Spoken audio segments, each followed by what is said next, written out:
Olá, pessoal, sejam muito bem-vindos a mais uma edição do nosso Do Lado de Cá, o podcast feito aqui no Estúdio Hall, no centro de Porto Alegre, aqui na Rua General Câmara, a famosa Rua da Ladeira, onde fica o estúdio do Cid Bancários. Estamos eu e Juremir Machado da Silva aqui. Tudo bem, Juremir? Tudo bem, mas principalmente temos de perguntar, tudo bem contigo? Tudo bem comigo, tudo bem comigo. Graças a Deus. Para jogar 90 minutos. Prontinho para jogar 90 minutos. Tá Nada bem. que 2 dias, né, hospedado no hospital. Porque no hospital investigam tudo, né? Aquela coisa, poderia ter até saído, quem sabe antes, tinha alternativa, mas não, fica aí que nós vamos dar uma investigada. Então, tem aquela máxima, né, senador? Quem procura acha, então vamos ver se eles acham alguma coisa e deixamos. Não acharam. Não acharam. Mas que bom que não acharam. Assim, eu estou aqui com 2 gigantes na comunicação. Juremir e Nando. Senador Paulo Paim já está aí, é o nosso convidado. Que convidado, hein, né? São quantos mandatos já, senador? 4 de federal e 3 de senador. 3 de senador. Vai dar 40 anos. 40 anos Nossa. do total lá. 40 anos. O senhor vinha dizendo que esse era o último, vai ser o último. E é o último, Mesmo? é o último. Lá O na pessoal hora. tá aí. Não adianta ele jogar a assessoria, porque é o último mesmo. vamos E lá. eu digo para eles se preparem Mas termina Porque, quando mas- esse mandato? daqui a 3 anos. É esse mais O 3. senhor está com que idade? Eu estou com 7,3. Ah, não, mas é muito Não, cedo mais ainda. um? Eu vou estar com 7,3, eu vou estar com 77, e se botar 8 anos, eu vou terminar com quase 90. O Lazia, Que é 8 anos. o Lazia terminou com 81, o senador Pedro Simão terminou com quantas? Simão, acho que uns 84 por aí. Foi mais Você ou tá menos jovem isso. Eu também. acho, né? Dá mais um mandato aí. Mas é 8 anos, viu? E- É uma vida dentro do Congresso. É verdade. Eu 8 comecei anos é longo, na. Eu dizia antes, eu comecei na Constituinte. Hoje só tem 2 senadores que foram Constituinte que estão lá dentro, é eu e o Renan. Deputado é 81. Deputado federal, que é 513, tem 6 só.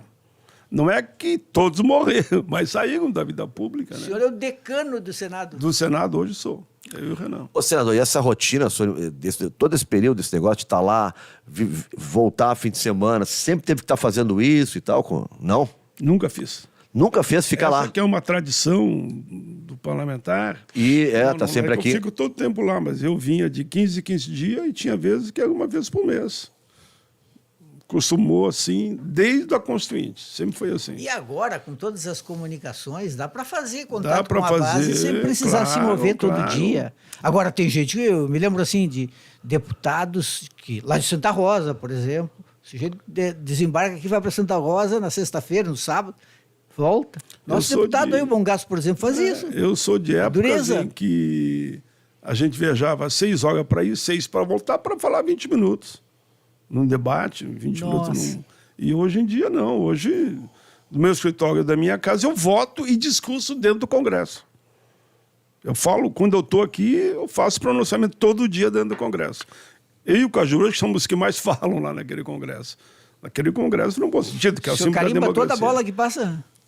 Passou por mim, não tem como não dar um toquezinho. Só não posso fazer golo contra, né? Daí o pessoal É o me meio-campista, o joga Alan pedra. Patrick do Senado. Eu E eu convivi. fui centro médio quando joguei mesmo. Tá aí. Do Juvenil do Flamengo e do Juventude. Cajuru é uma figura, eu convivi muito tempo, 2 Copas do Mundo, pelo menos, ou Copa América, assim. Cajuru é uma figura Ele lá mesmo, pela uma Rádio figura. K, ele tinha a Rádio K de Goiânia, que era a rádio líder lá, né? A gente entrava no Serra Dourada, sei lá, as cabines, tudo, aquelas cabinezinhas como a cabine da Rádio K, do Cajuru, era do centro. Eram 3 cabines em relação a dos Vou outros. contar para ele lá, Pode quando dizer, chegar lá, viu? tinha um- Contar positivamente. Não, positivamente, Era ele é o uma dono figura. da bola. Tinha um palco assim, onde ele ficava um pouco acima na cabine, uma cadeira especial. Não, ele era um fenômeno. Que o Cajuru falasse lá, repercutia de uma forma assim impressionante. Ele é bom de comunicação, né? É, ele é bom e se comunica bem. E parceiro, viu? Ele e o Romário são parceiros de conversa ali, em qualquer momento. O Romário até está no hospital agora. Perguntei para a assessoria como ele está se recuperando.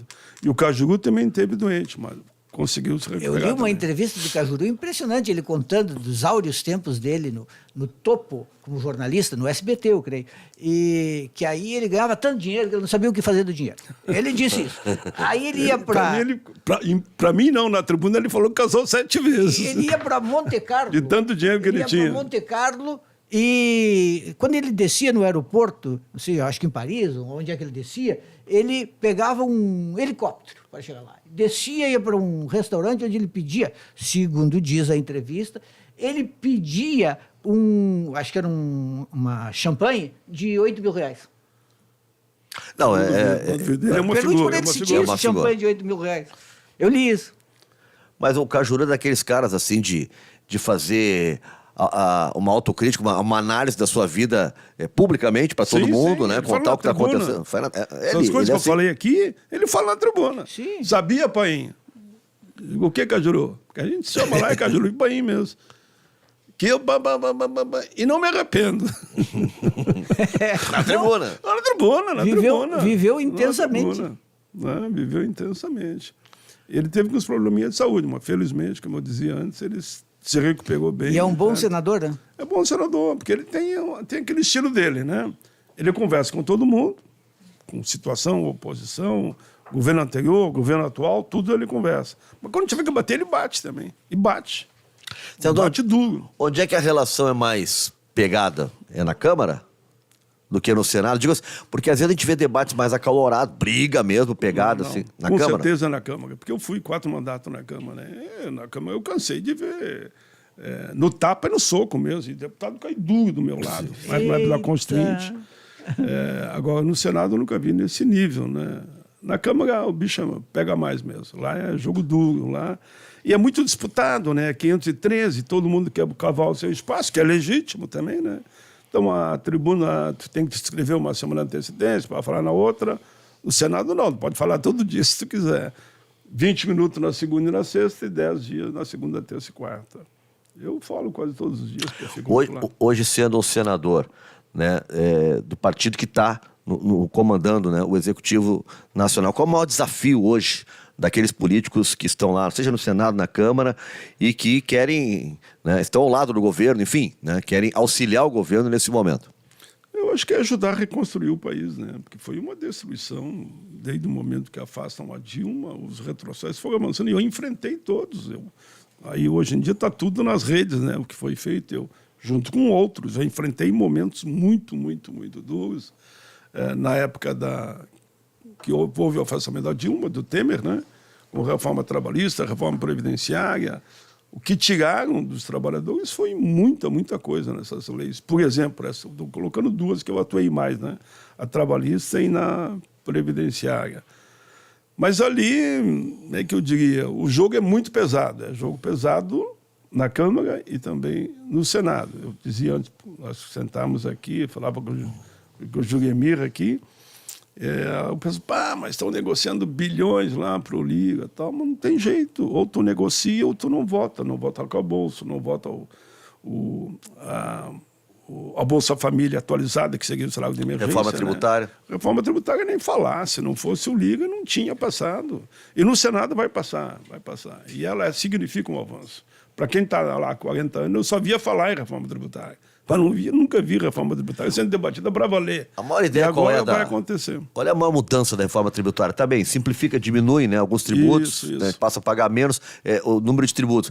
Mas é pagar menos no sentido de pagar de valor ou mudar um pouco a grade, né, de quem vai descontar mais ou menos? O que vai mudar para a população a reforma tributária? Mais de fundo, que é a questão social que ele está pegando, que é a área que eu atuo, algumas coisas importantes que eu destaco ali, por exemplo, cesta básica. Agora, tributo zero. Né? Não tem mais que pagar imposto, tributo zero. Isso é um grande avanço.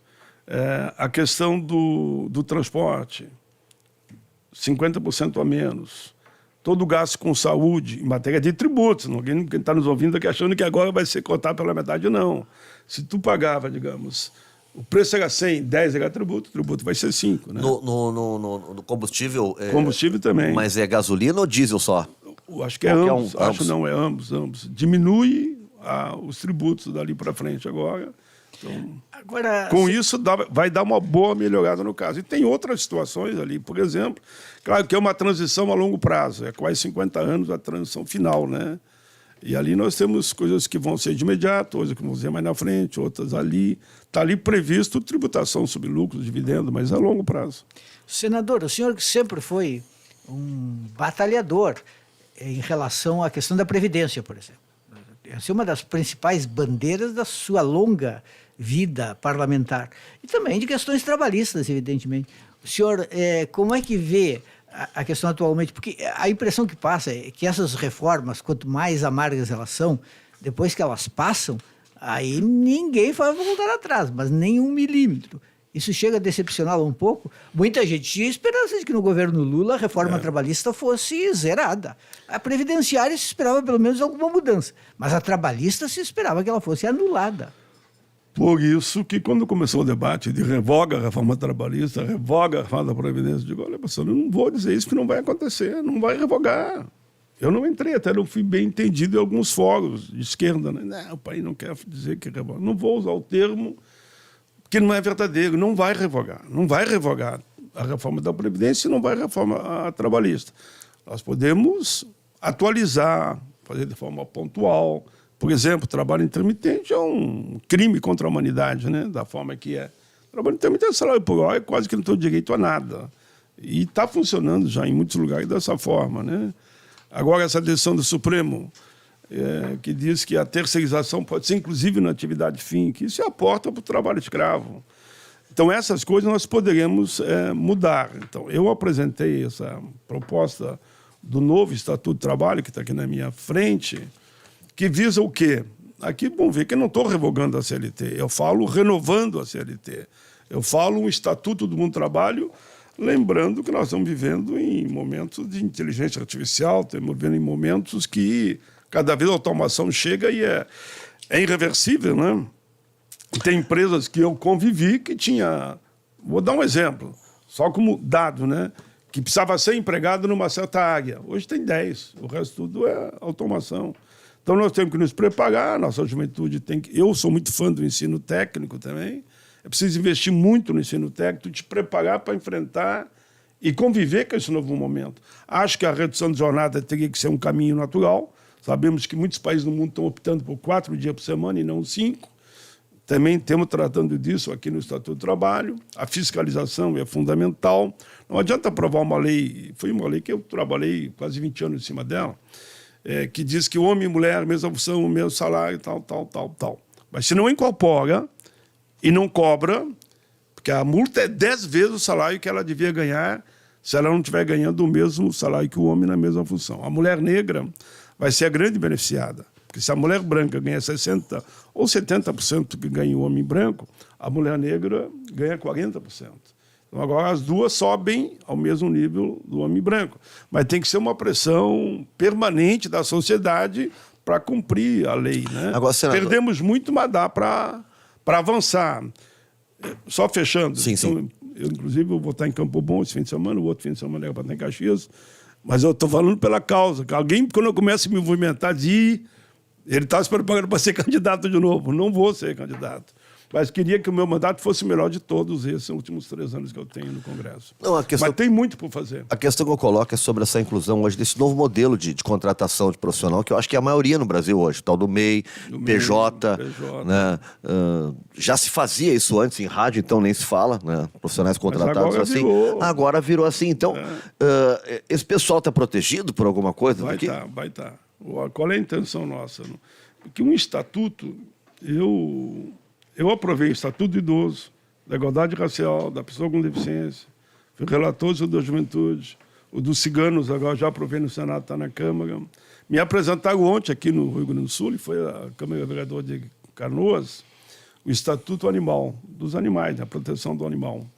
Eu achei uma bela ideia também, né? Eu disse, mas tu tem tanto estatuto, vamos ver se aprova esse. Eu digo, olha, sabe o que eu proponho? É tão boa a ideia que eu não vou ser o pai dessa ideia. Vocês vão apresentar a ideia lá na Comissão de Direitos Humanos e Legislação Participativa, eu vou avocar a relatoria e vamos trabalhar para aprovar, mas o projeto é de vocês, eu serei o relator. Então, tem muita coisa que a gente pode fazer. E aí, claro, apostar muito na democracia, na importância agora das eleições do ano que vem, de eleger vereadores. Não estou falando aqui de forma ideológica, estou falando assim da minha visão da democracia. Né? Eleger vereadores e prefeitos comprometidos, né? Com um mundo melhor para todos, que é possível, e, naturalmente, a renovação do próprio Congresso. Porque o Congresso, então, é um Congresso que puxa mais para trás do que para frente.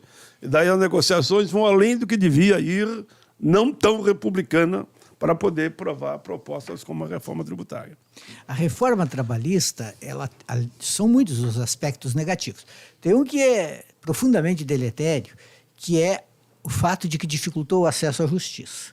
Porque hoje as pessoas têm medo de ir à justiça, Tem que pagar. perder e ter que pagar. Um dia desses eu fiquei animado, pensando que o STF tinha derrubado isso.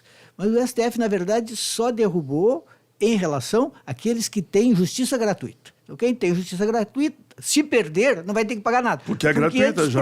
Porque é gratuito. Mas antes previa que pagaria. É. Os outros, quem não tem justiça gratuita, está ferrado. Se perder, vai pagar. E nós estamos tratando aqui também dessa questão, porque eu acho um absurdo, porque é um incentivo ao cara não pagar corretamente o direito do trabalhador.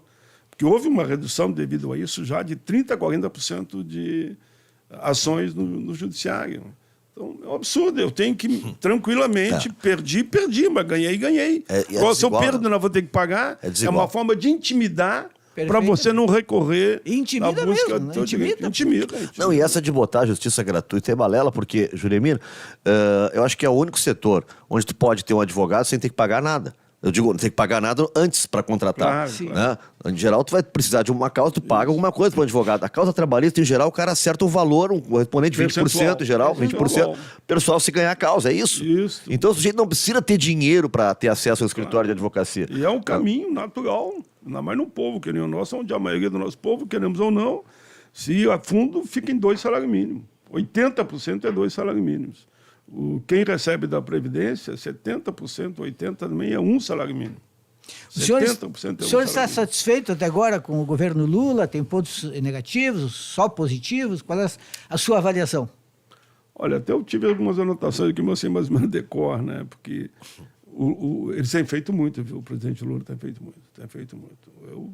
Eu vejo muito positivo, eu sei que tem que negociar, como eu dizia, quando eu era jovem, eu era um rebelde, né? Tanto como presidente de Grêmio, a história toda de colégio e sindicato. Hoje eu sou um conciliador, porque tem que conciliar, tem que negociar, tem que dialogar. Se eu quiser que avance, eu tenho que dialogar. Se eu aprovei tantas leis nesse período e vou encerrar aprovando muito mais, é porque eu dialoguei com todo mundo. Esse é o processo natural. Então, porque há uma crítica em cima do presidente Lula, que eu noto que alguns setores fazem, dele estar negociando. Ou ele negocia ou não aprova. Não tinha reforma tributária se ele não negociasse. Né? Não tinha arcabouço fiscal se ele não negociasse. Não tinha aquela PEC de emergência que garantiu o pagamento dos R$600 de auxílio, né, para as pessoas mais carentes e os 150 para quem tem criança até 6 anos. Mas se a gente olhar tudo aquilo que já foi feito no governo Lula, é tanta coisa que eu precisaria anotar, né? E algumas coisas eu anotei aqui. Só o título eu vou dar. Que eu fui para um debate aqui, está aqui, ó. Amanda Guerra, é um programa lá de Brasília. Salário mínimo. Aumento, voltou a política de inflação mais PIB. É uma briga antiga. O amigo sabe que uma vez me chamava que era o âmbito do salário mínimo. O meu sonho era ter inflação mais PIB. E conseguimos chegar. O Bolsonaro entrou, derrubou, acabou, agora voltou. Então agora nós temos de novo com aumento real todo ano, conforme a inflação e o PIB. E o PIB tudo indica, inclusive com a reforma tributária, que vai dar positivo. Vamos crescer. Uns falam 2,8, outros falam... Aumentou a expectativa. A expectativa, né? É muito melhor. A inflação caindo. Isso aqui ninguém tem. Só estou pegando o título, não vou estar lendo isso aqui, não.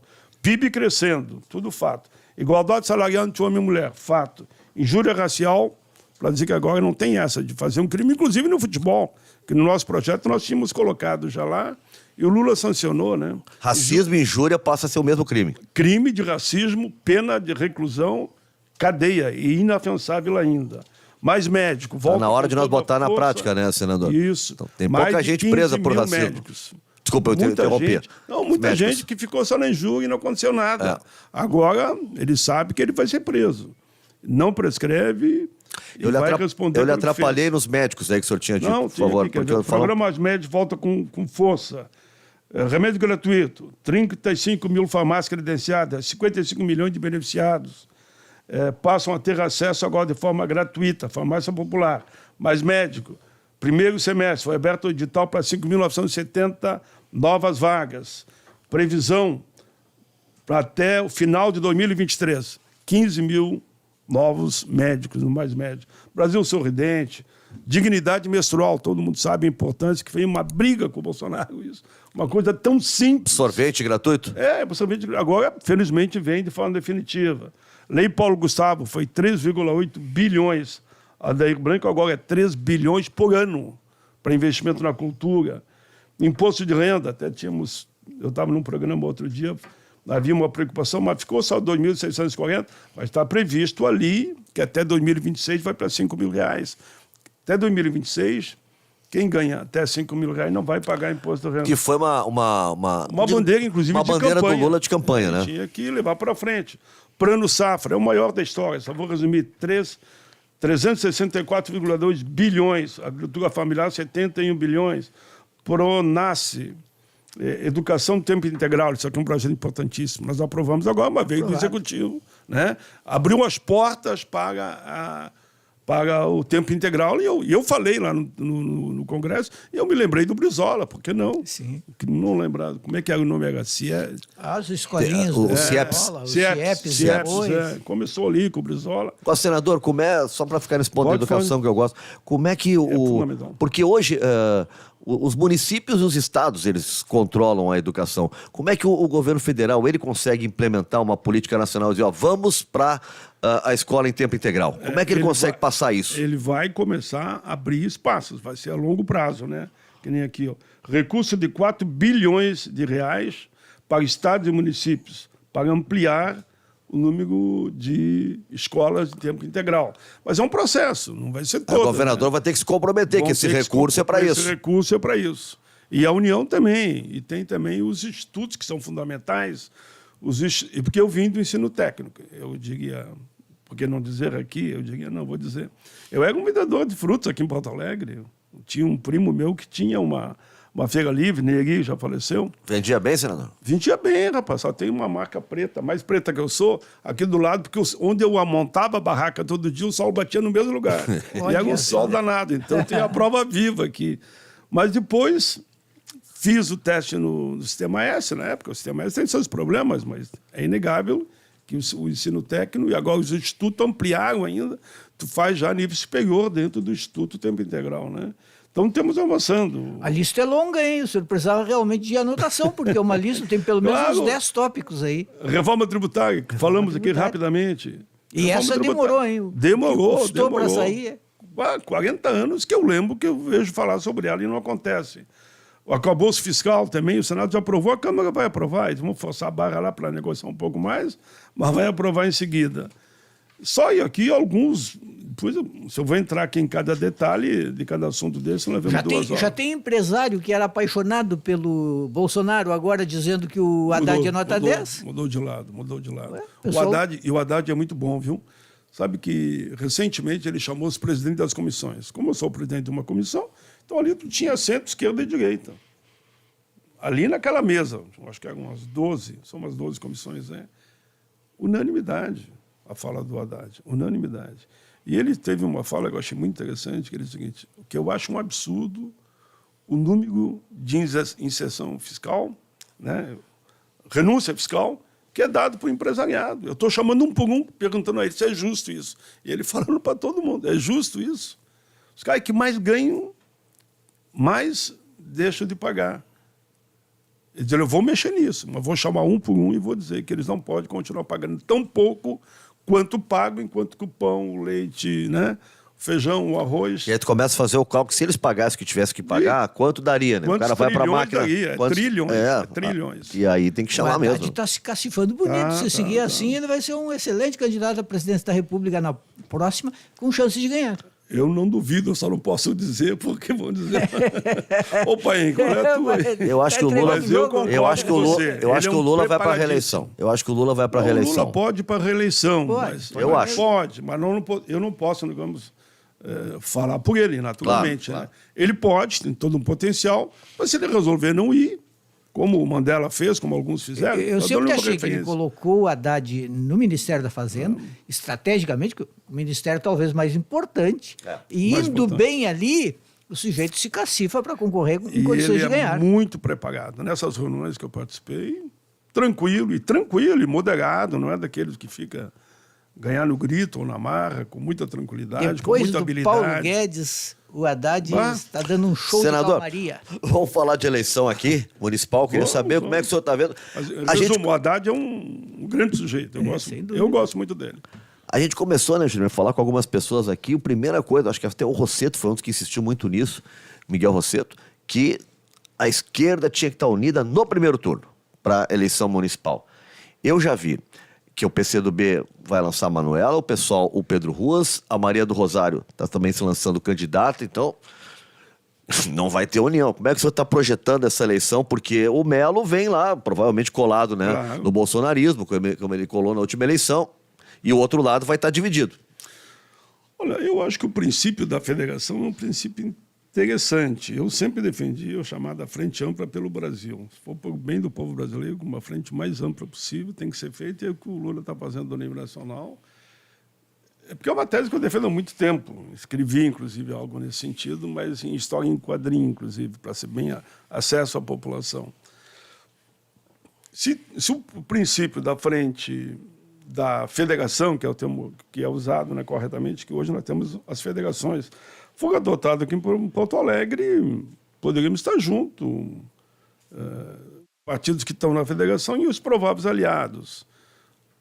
Eu acho que a tese do Rosseto é uma tese correta, mas, pelo outro lado, também, se tu faz grupos fortes para a disputa, embora não tenha todo mundo junto, e com o compromisso de, no segundo turno, estar junto, é mais gente trabalhando, né, disputando votos para chegar nem na frente. Eu vou dar o meu exemplo, só como exemplo. Eu, quando fui candidato ao Senado, todas as vezes, eu botava um outro companheiro meu disputar voto. Eu nunca fui dizendo, olha, eu tenho que isso, não. Eu e quem é que vai aqui do meu lado? Nós vamos disputar os 2 votos. Eu sabia que eu tinha um pouco mais de potencial, mas a pessoa que ia, pessoas amigas, companheira, foi uma mulher, foi um homem 2 vezes, foi a Abigail, foi uma vez, né? Fez 2 milhões de votos quando eu fiz 4 milhões. Quando eu fiz 2 milhões, ela fez 1 milhão. E aí resolveu o lado de cá, né? Que é o meu lado, para mim poder chegar. Na última, se não fosse ter uma pessoa dessa qualidade disputando voto no nosso campo junto, fazendo campanha junto, eu não tinha voltado, não. Foi muito difícil. A diferença foi 400 mil votos. Acho que 400 mil votos para senador não é nada. Foi menos, eu acho. Foi 250 mil, né? Acho que foi 250 mil votos de diferença do que ficou atrás de mim. Então, tem esse outro lado que tem que ser visto também. O bom, claro, quanto mais amplo, melhor, mas, pelo outro lado também, se você caminhar com blocos fortes, os 2 blocos estando juntos no segundo tempo, não tem para ninguém. Quando o Roberto Robaina, que é o presidente do PSOL, e o vereador Alex Fraga vieram aqui, falamos bastante da eleição municipal. E até ajudei a montar uma chapa aqui, quero ver se o senhor... Ajudei a montar uma chapa. Quero ver se o senhor... Como eu não veto ninguém como conciliador, fala na chapa aí que eu já vou dizer. Pedro Ruas na cabeça para prefeito de Porto Alegre, Olívio Dutra de vice. Olha, é uma baita de uma chapa. 2 ícones, sem sombra de dúvida. Eu tive com o Pedro Ruas agora, ontem, lá no Mestre em Canoas. Ele foi com os anistiados. Mas só cabelo branco, que nem eu, né? Fizemos uma reunião lá de saudosismo, mas ele está muito bem, Pedro Ruas, ele meio que coordenando ali o evento lá. Inverter a chapa nem pensar, Jeremias. Olívio com Pedro Ruas? O Olívio é unanimidade na cabeça de qualquer coisa, qualquer cidadão que tu perguntar, o Olívio tem que estar na chapa, ele vai dizer que sim. Eu acho que o Robaina até disse aqui, não, se o Olívio é candidato, aí muda tudo. Né? Aí muda tudo. Né? Ele falou aqui. É que eu acho que o Olívio tem um peso simbólico. Ele é um senhor simbólico. De 83 anos, né? 83. Então, ele... Só não se elegeu senador por detalhe agora. Será nosso convidado do próximo programa. Né? Essa semana é com o senhor, no próximo será o Olívio Dutra. Só eu estar aqui, sabendo que o Olívio vai ser o próximo, eu já me sinto homenageado. Estou junto com o Olívio. Mas fala, Jeremias. Não, então, ainda sobre esse assunto da prefeitura, o senhor acha realmente que essa união vai acontecer? Ou... Porque um dos argumentos é o seguinte, eu acho que foi um dos argumentos usados até, não sei se pelo Robaina, foi o de que, claro, se divide Em princípio, o primeiro turno é para isso. Cada um vai lá, concorre. Marca a posição. Depois junto. Mas o problema é que o primeiro turno pode ser muito brigado. Depois de falar mal um monte um do outro, como é que se junta no segundo? Mas vão aprendendo, aprende como foi o caso do Lula, né? Quem diria que até a Soraya Tronic estaria próxima a nós? Ela esteve próxima a nós no segundo turno. Ela foi para o embate com o Bolsonaro. Ela foi em embate. Tem aquelas pegadinhas que ela dava lá que ajudou. A Simone Tebet subiu para o palanque. Aí fomos, né? Eu acho que o segundo turno, o Lula mostrou que é possível dialogar com todos, respeitando a ideia principal do programa de governo, né? Eu acho que aqui em Porto Alegre, pela qualidade dos quadros, são quadros que eu conheço um por um, porque convivi, né? Ser velho tem suas vantagens, né? Eu vi eles crescer como jovem e acompanhei, claro. Eu sempre digo com orgulho que quando eu fui constituinte, nós morávamos juntos, eu, o Lula e o Olívio. Dividíamos um apartamento funcional daquele, nós três. Lá em Brasília. Lá em Brasília. É uma lição de vida. Trio, hein? Dividindo apartamento, né? Mas uma lição de vida, como eu conto às vezes. A única dúvida é quem qual é o mais pão duro dos três. Era duro, Eles né? não gostam que eu Quem conte. cozinhava? Era tudo contadinho. Quem cozinhava? Quem cozinhava era o... Como é que chama? Cunhado do Olívio. Casado com a irmã dele. Ele foi taifeiro, né? Taifeiro. No passado, no exército, enfim. Mas ele era um cozinheiro de mão cheia. Tudo de bom ali. Mas na hora de fazer a divisão ali... Era tudo no centavo. Quanto é que deu cada um aí? Pá, aqui, tal. Na dureza a gente sabe, né? Foi um bom tempo. Eu fiquei 1 ano lá. Depois eu saí. Saí, mas não por causa dele, só por causa de mim mesmo, né? Senador, mais uns rolos aqui. Esse foi da cidade, agora que era um rolo bem da Assembleia recente agora, que foi o debate. Né? O debate não, a tentativa de impedir que o debate aconteça sobre a troca daquela estrofe do hino, né? Aquela estrofe racista que conclui que, né, o sujeito se torna escravo porque ele não tem virtude. Né? A partir do momento que o cara não tem virtude, ele se torna escravo. Bom, o Onyx Lorenzoni e o Marenco botaram 2 projetos lá para, resumidamente, né, dificultar qualquer tipo de mudança. Qual é a sua opinião sobre isso? É irrelevante mudar? O senhor acha que é importante mudar? Olha, a vida nos ensina, né, que aquele que insiste sempre a achar que ele é o dono da verdade, que ele sabe tudo, ele não sabe nada, no fundo. Eu aprendi isso, eu me considero... Tem uma música que diz, eu quero ser o eterno aprendiz, né? E ficar com a inocência da criança. Gonzaguinha, né?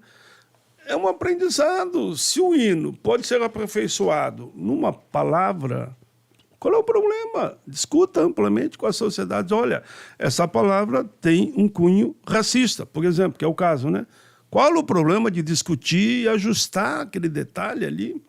Eu, por exemplo, quando eu falei em transformar heróis da pátria, esse aqui é um estudioso da matéria, permita que eu diga esse aqui é o Jeremir, dos lanceiros negros, precisa ver uma guerra que foi no início. Não, porque não.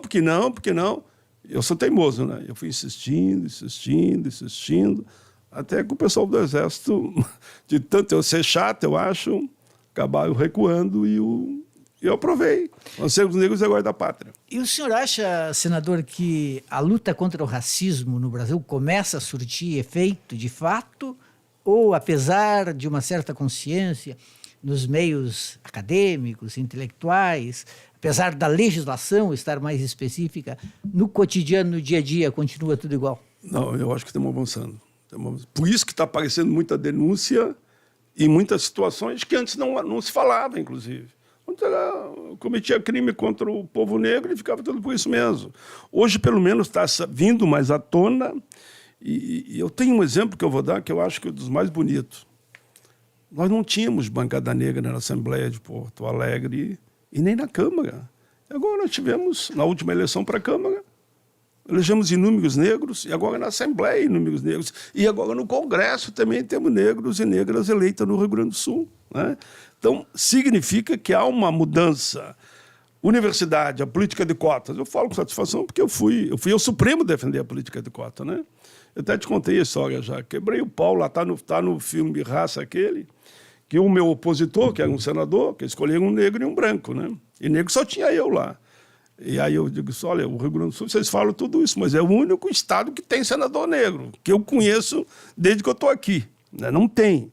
Teve o Abdias, que entrou como suplente do Darcy Ribeiro quando ele morreu.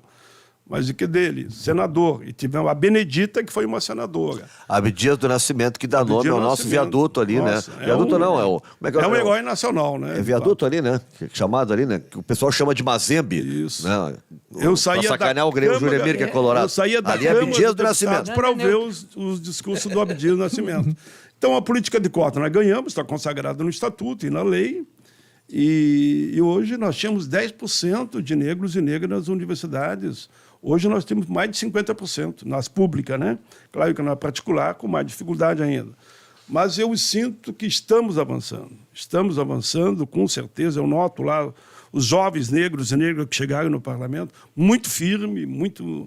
Tanto que a Dandaga, uma jovem de Minas Gerais, de Minas, ela é a relatora da política para manter a política de cota, né?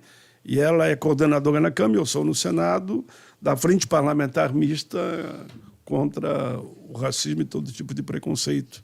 E aí temos aqui a Reginete, que se elegeu aqui também, negra, uma jovem mulher, militante, lutadora, está lá fazendo um belo trabalho também de deputada federal. Então eu sinto que estamos avançando. Claro que temos, é que o racismo está tão, digamos, ele está tão forte. Vocês conhecem a história, ele é tão forte, está tão, digamos, dentro das pessoas, que a pessoa diz, não, eu não sou racista, eu tenho até amigos que são negros. Meu filho Sim, essa é a frase mais racista que tem. Né? Eu tenho amigos. Mas o que é isso? Onde é que nós estamos? Né? Então... Tem uma senhora que trabalha na minha casa, que é negra, que é como se fosse da família. Mas, essa é a frase padrão. Mas, apesar disso tudo, é inegável que nós estamos avançando. Né? Tem mais gente se assumindo, inclusive, que muita gente não gostava de dizer que era negro. Senado só tem o senhor negro. Agora se assume. É o único senador negro?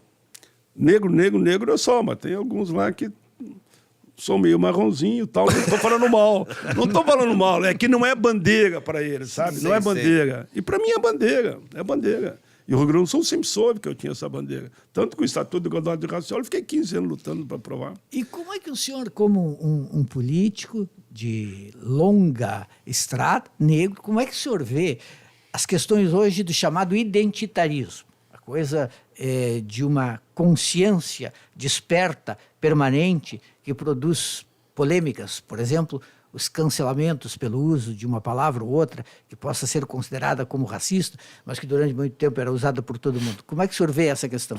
Mas eu acho que é educativo você, né, pegar algumas palavras que elas são consideradas, né?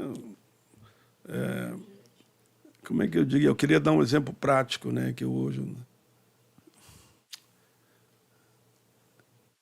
Não é dizer isso é coisa de negro, não, porque isso aí é ofensa direta. Claro, né? isso é ofensa. Mas tem palavras que estão no Por próprio exemplo, a palavra denegrir. Isso que eu queria. Era isso que o senhor por isso queria o Jurandir. Era essa a palavra que eu estava atrás. Isso. Mas o que eu ouço no parlamento ainda, a pessoa diz com naturalidade.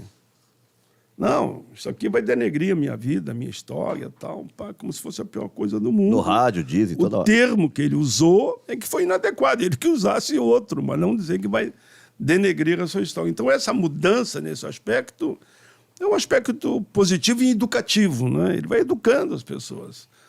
Não usar termos que vai, de uma forma ou de outra, ofender, né, o povo negro, ou imigrante, ou refugiado, enfim. Aí eu acho que isso é positivo, eu acho que é uma reeducação. Todo vocabulário, Júlio, assim, pega assim, ó, no futebol, né, a mala branca, aí a mala pro cara ganhar, a mala preta pro cara perder, essa é do mal. Né? São esses os termos. A lista negra. A lista né? negra. O lado escuro da força, sabe? Mercado negro. Mercado negro. Tudo que é ilegal, irregular, é feio, é ligado ao negro. Isso. Eu acho que é isso, né? Essa questão tem que... até, falando do trabalho escravo, que pega os negros, ainda dizem que vai para a lista negra esse aquele empresário. Quando eu era guri em Santana do Livramento, se falava muito judiar.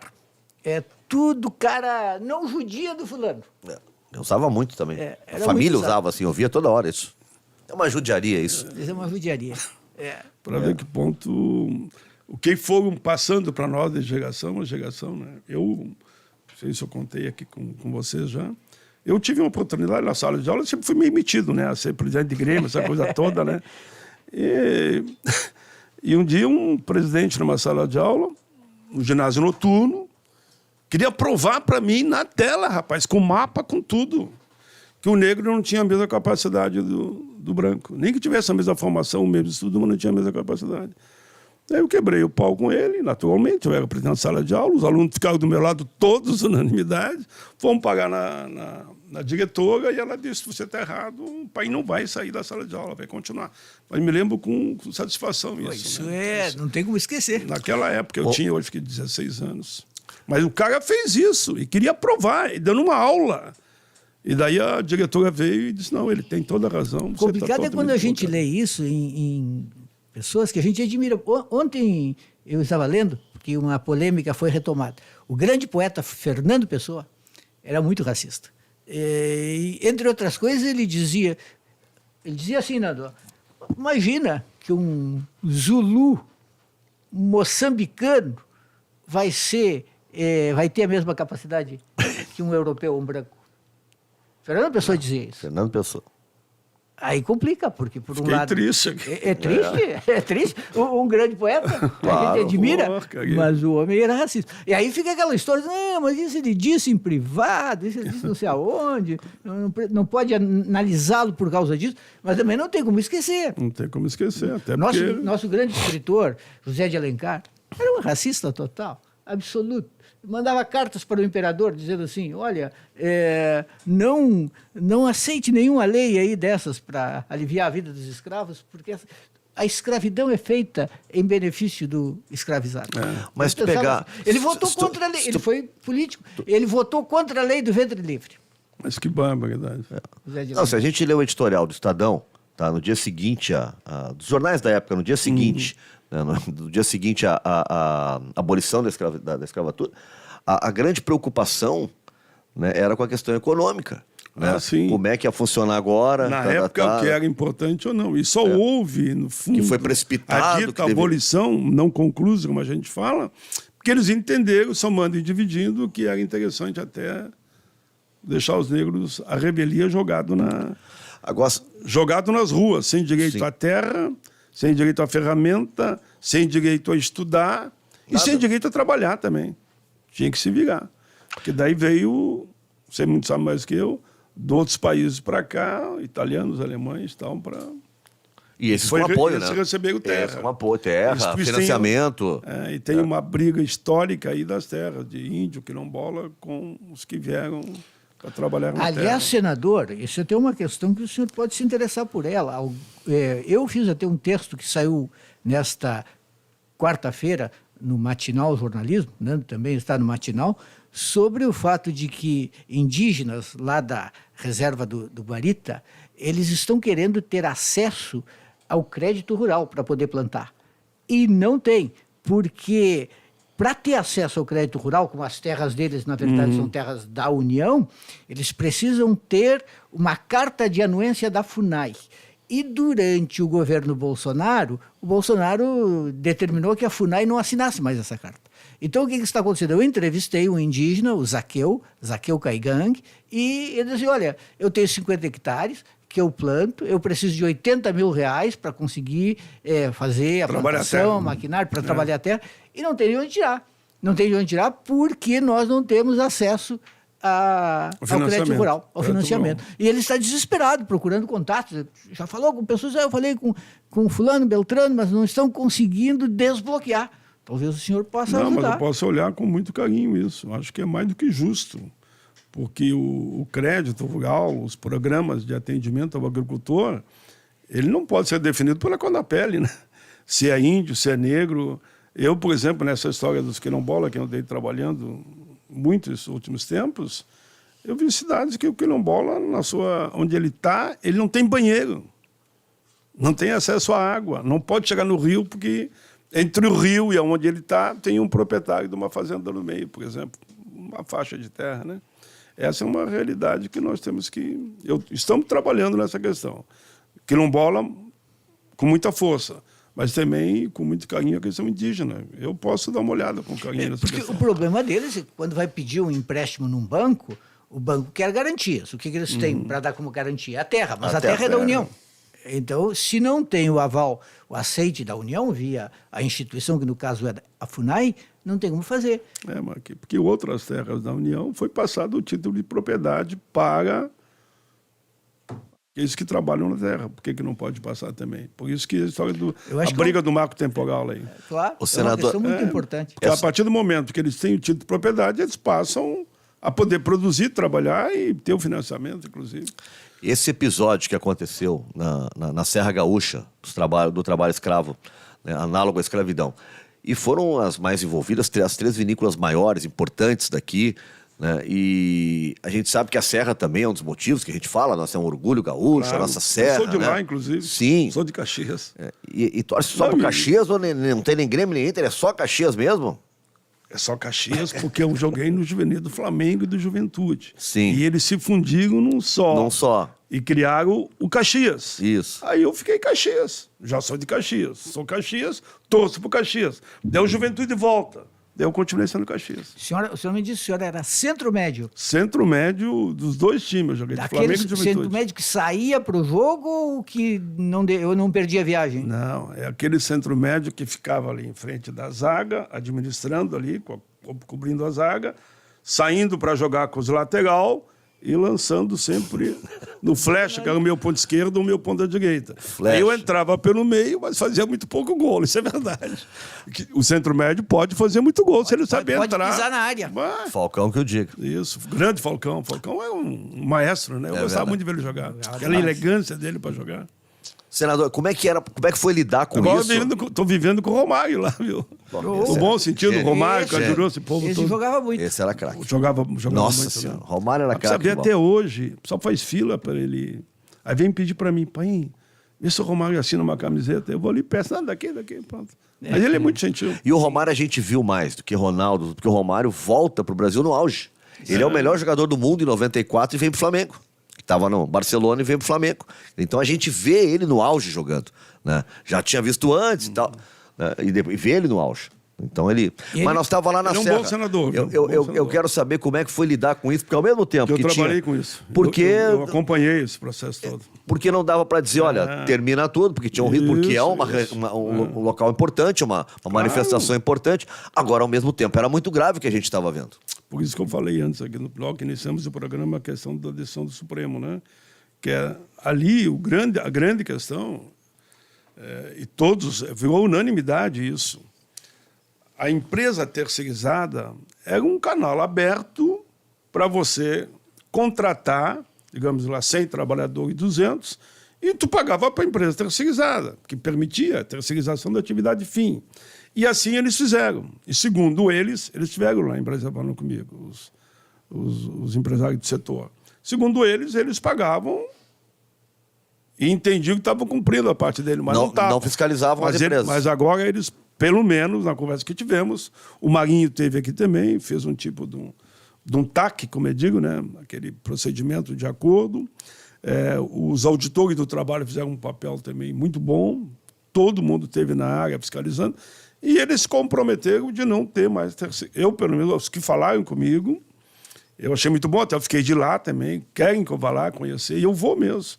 Se comprometeram a não ter mais a terceirização na sua atividade, que eles vão contratar normal, como se contrata um trabalhador durante aquele período e indeniza no final da obra. Mas foi muito triste, né? E eu tive que enfrentar o debate a nível nacional, que, queremos ou não, é o estado do senador, né? É o estado do senador que aconteceu aquilo. Eles tiveram um bloqueio e tiveram um prejuízo enorme, inclusive a nível internacional, me falaram, e eu sei também.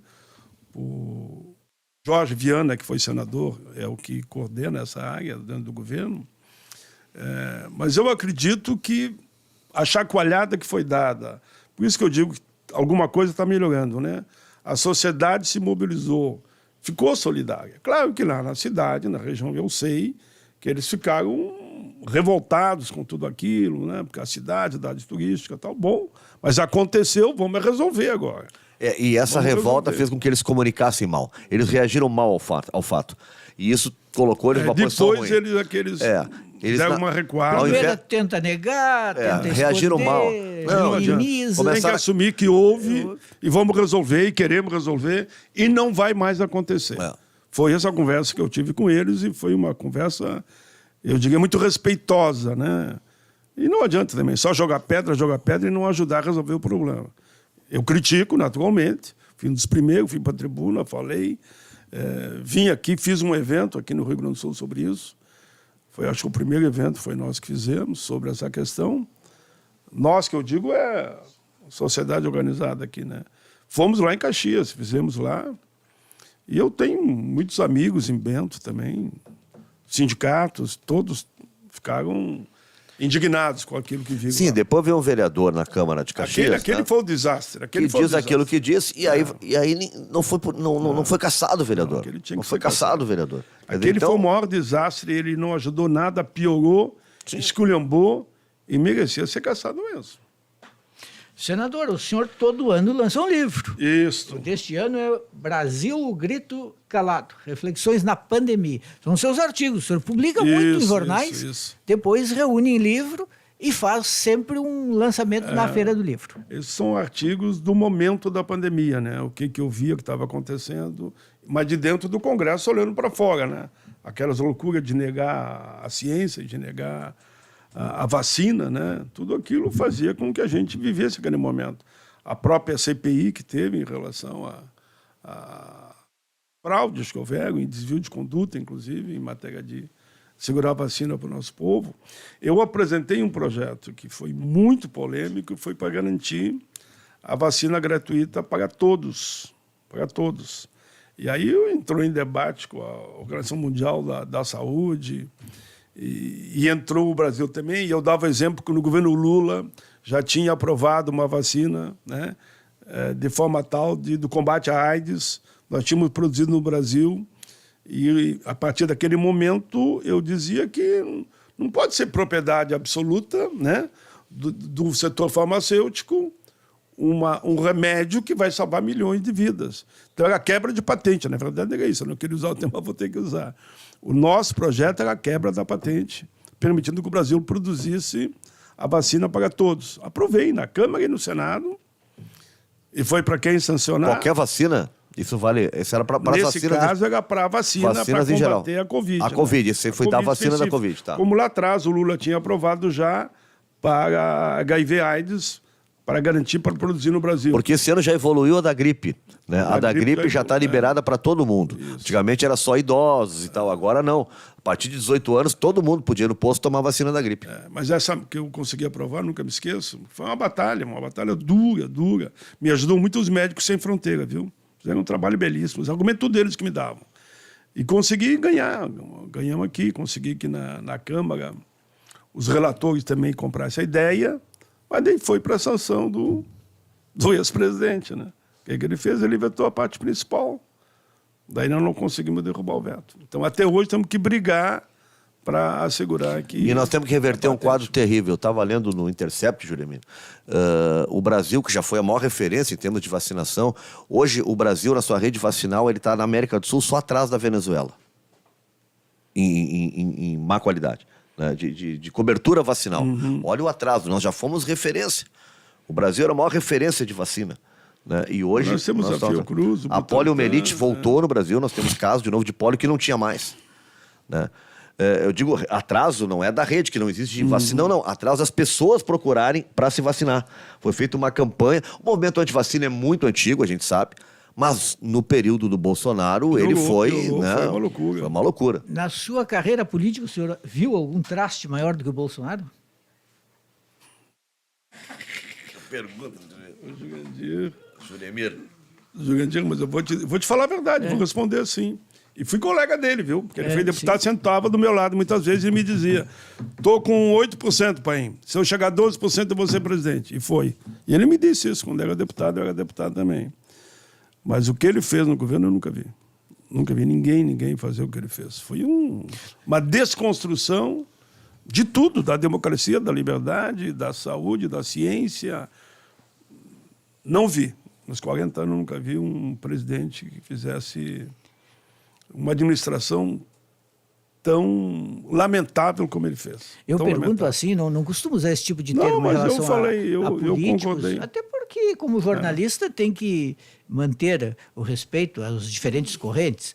Mas é que o Bolsonaro foi um caso, assim, um ponto fora da curva. Foi. Ali não se trata de ser de direita. Não. Existem liberais aí, pessoas de direita que são profundamente respeitáveis. Claro. Mas ele foi realmente um ponto E fora. tem argumento sólido, muitas vezes, nas teses que eles defendem.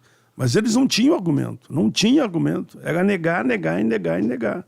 É só negar a força da ciência, né? A força das vacinas no mundo e na história.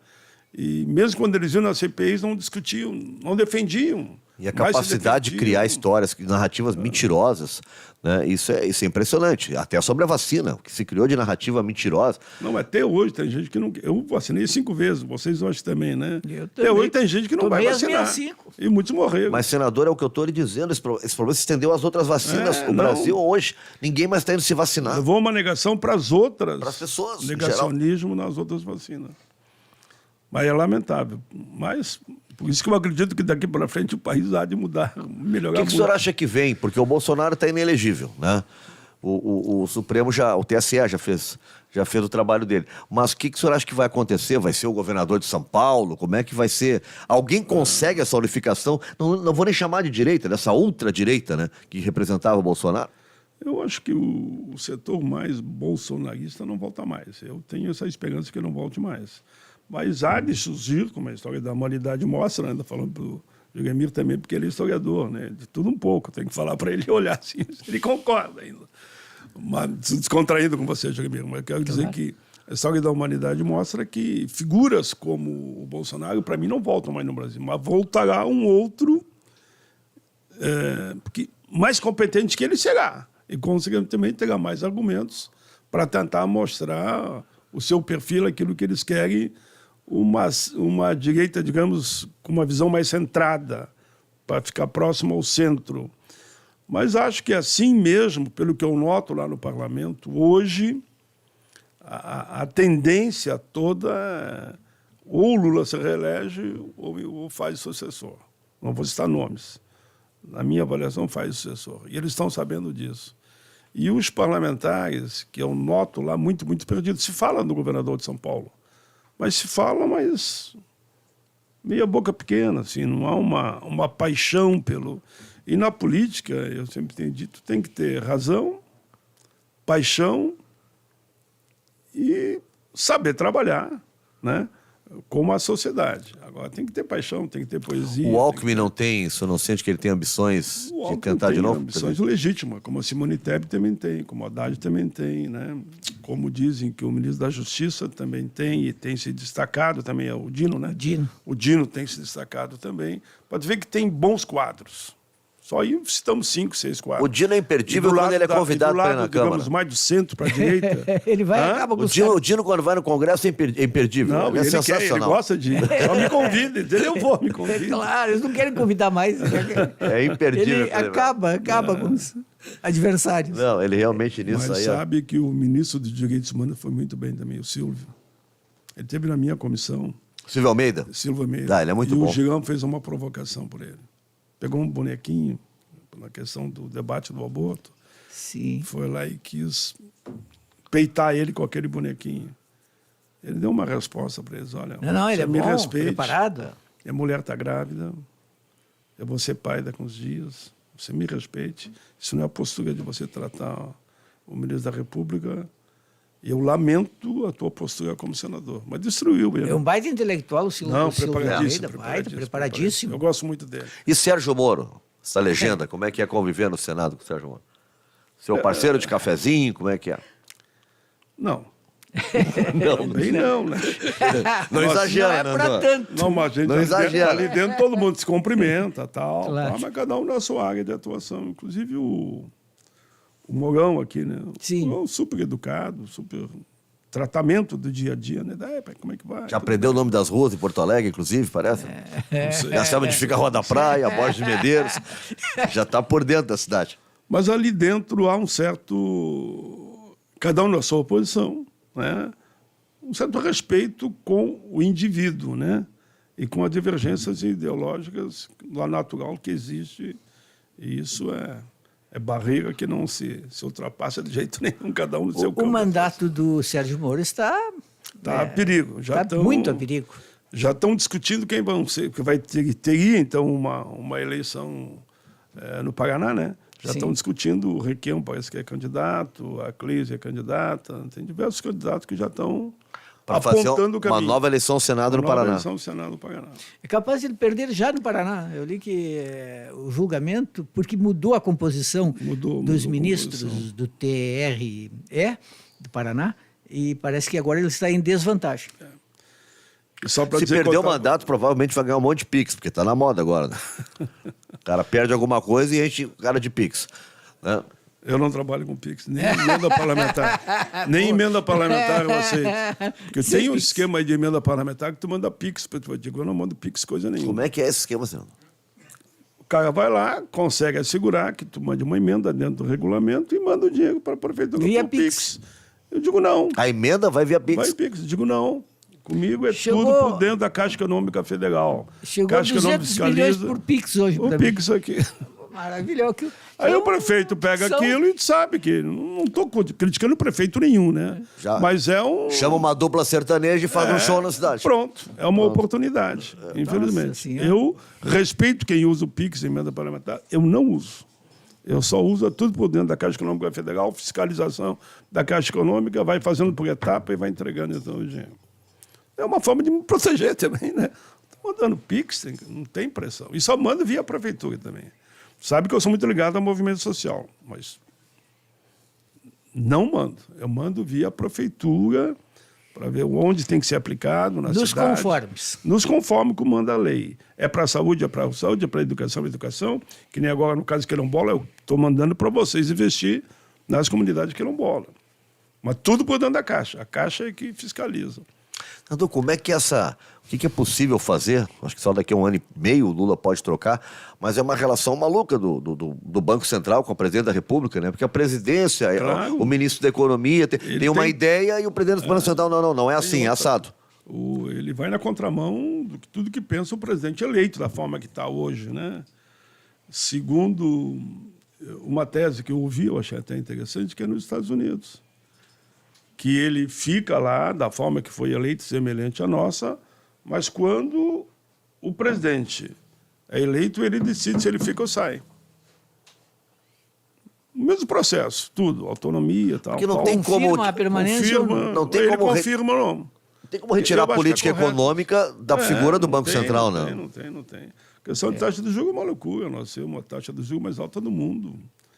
E todos os indicativos... Vai baixar a taxa de juros. Vai baixar na próxima reunião. Eu tenho certeza que vai baixar.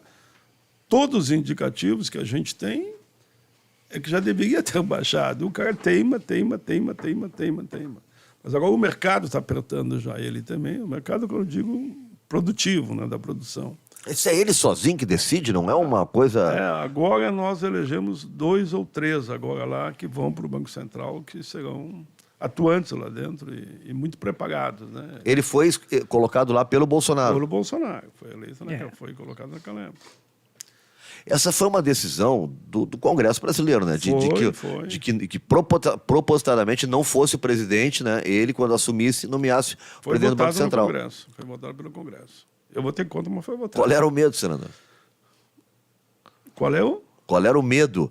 O medo, não mexam nisso, né? Então, Não é nessa linha. Como hoje também você dizer que se alguém pensa que é só chegar e dizer lá que vai tirar o presidente do Banco Central por uma decisão do Congresso, não acredito. Não Difícil, acredito. né?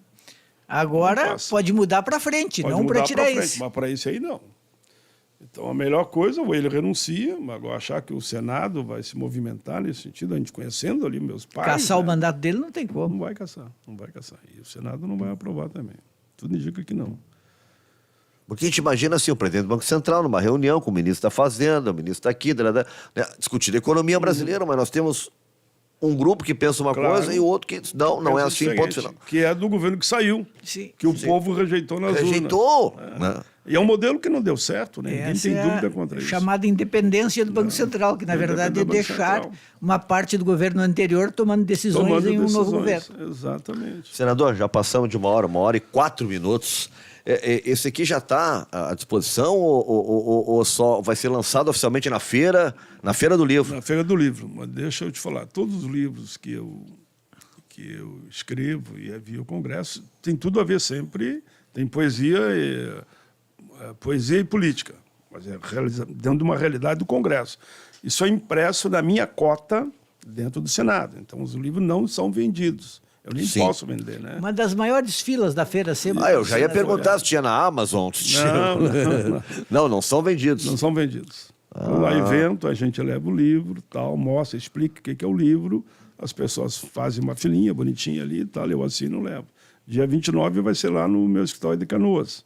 O pessoal articulou lá, então vai ter lá uns 1.000 livros. A Feira do Livro de Porto Alegre, senador, que estava correndo um risco, não sei se já conseguiram resolver, de não ter acesso a recursos pela LIC, a Lei de Incentivo à Cultura aqui do Rio Grande do Sul. Mudaram os critérios e apenas 4 eventos ficaram fora. O acampamento Farroupilha, o Porto Alegre em Cena, o Festival de Gramado e a Feira do Livro de Porto Alegre. Mas eventos tradicionalíssimos da cidade. Cultura, né? Do estado, quer dizer. E a ideia era estimular a divisão de recursos com o interior e tudo mais, só que esses eventos são fundamentais são simbólicos, na vida tem uma história, do Rio Grande do Sul. né? Tem uma história. A Feira do Livro de Porto Alegre, eu participei, acho que quase de todas. Quantas com são, orgulho. Agora já é, quanto? 68? Eu ia dizer mais de 60, né? Eu participei de umas 30, eu acho. É. E não participei da luta por causa da pandemia, né? Agora a intenção é participar, já está organizado, não está? Vai ser esse livro e o Estatuto do Trabalho também, claro. O Estatuto do Trabalho é uma formulação. Às vezes as pessoas, quando eu vou nos estados debater, como é que ficou então o Estatuto? Não ficou, está sendo construído. Eu vim aqui para ouvi-los. Porque a intenção é ouvir empresário, né, empregado, empregador, do campo da cidade, intelectuais, ouvir todos os juízes, né? Juízes, advogados trabalhistas, enfim, quem atua nesse campo para concretizar o Estatuto e, quem sabe, a gente consiga aprovar. Se os outros eu demorei 15 anos, esse aqui, não, quando o mundo se anima, eu digo, olha, menos que 10 anos, não espere que não aprove um Estatuto desse. Posso não ser parlamentar, mas posso continuar com a causa, né? O Estatuto fica tramitando lá dentro. Tanto tempo em Brasília lá, senador, já é só trabalho ou já conhece os barzinhos onde tem uma música boa, onde dá para comer um restaurante legal, um churrasco e tal? Como é que é o Fora Congresso em Brasília? É bacana também? Tem uma vida... Acho que lá tem, que eu gosto de ir, é o Clube do Congresso, porque daí tu vai funcionar... Porque não adianta, lá, Brasília, como é que eu te diria? É uma cidade gostosa. Clube do Congresso. Tem o Clube do Congresso, onde vai os funcionários da casa. Então, de vez em quando eu fico lá, fim de semana, põemos os funcionários, fazemos churrasquinho, tomamos chimarrão e tal, e vida que segue. Mas a minha vida lá é mais isso. Não dá muito tempo para mais nada. Não dá, porque eu acho que vai chegando uma idade, eu admito que a idade é a idade, não é para todo mundo. Ninguém vai me dizer que acho que eu vou produzir no mundo do trabalho como eu produzia com 20 anos, estou dando um exemplo, né? O trabalho de produção legislativa, né? Então, como tu pega de manhã, eu vou cedo para lá, eu começo a despachar às 8 horas, eu estou despachando já, porque eu moro uma certa distância. Antes eu morava bem longe, agora estou morando... Chega às 8 da manhã? 8 horas eu começo a receber. Deve ser... Os funcionários do gabinete devem odiar esse negócio. Pô, mas eles chega às 10h30, 11 eles horas. fazem turno. Não, você não vai dizer que é trabalho escravo. Eles têm turno lá. O senador devia chegar mais eles tarde. Eles ficam lá, tem que estar junto. Daí 8 horas, 9 horas já começa a trabalhar nas comissões, tem que ir para as comissões. Aí vai até o meio-dia. Eu sou sempre junto com o Cajuru. Se o Cajuru estiver ouvindo, ele vai dizer que é verdade. Eu sou um dos primeiros a falar, ele também. Ainda meio que disputamos no bom sentido. Quem é que fala hoje, pai? Eu e tu. Não, é eu e tu. Tá, então vamos lá. Porque tem que ter alguém para presidir, alguém para abrir, né? 4 horas começa o debate no plenário, daí as votações das matérias, e aí tem vezes que vai até 10 da noite. Aí tu calcula. Vai às 10, mas às vezes termina às 6 da tarde também. Terminar às 6 da tarde, então é gol de placa. É uma vez ou outra. A sua casa é longe do Congresso? Eu morava a mais ou menos umas 2 horas do Congresso de carro, porque o tráfico lá tem muito condomínio. E o tráfico era um inferno para chegar lá. Aí eu tinha que dar a volta pelo lado, voltava, ia pelo outro. E agora não. Agora eu voltei para morar no apartamento funcional. O mesmo que eu morei lá atrás. Que é pertinho ali. Aí é perto, daí é 10 minutos de carro. Pô, então agora melhorou. Prático. Agora melhorou. Mas eu estou há pouco tempo lá agora. Senador, muito obrigado. Muito obrigado. Eu que agradeço, viu, Nando e Jugamir? Foi uma satisfação enorme. Um bate-papo informal, gostoso, prazeroso. Saio daqui... mais feliz, eu diria, do que eu cheguei. Viu? Nós também. Aprendemos muito. Verdade. que saborei bem seus últimos quantos anos? 3 agora? 3 anos. 3 anos. Falta 3 anos. Esse mais 3, né? Ou se bem que tem 3 anos para mudar de ideia, né, Judemir? Para dizer que vai dá concorrer de tempo de novo, mudar né? de Tem ideia. 3 anos dá para mudar de ideia. Obrigado, senador. Eu que agradeço. Um abraço, Abraço, a todos. senador. Alegria enorme estar com vocês aqui. Pessoal, Voltaremos. Voltaremos. Pessoal que está nos acompanhando, né? Não esquece de se inscrever no canal, dá um like aí também, compartilha, né? Joga para longe o vídeo do nosso Do Lado de Cá, sempre terças-feiras, 19 horas, famoso 7 horas da noite, tá certo? Semana que vem a gente volta com mais uma edição. O programa vai ficar aí na plataforma, dá para acompanhar de novo, quantas vezes quiser, tá bom? Tchau, tchau.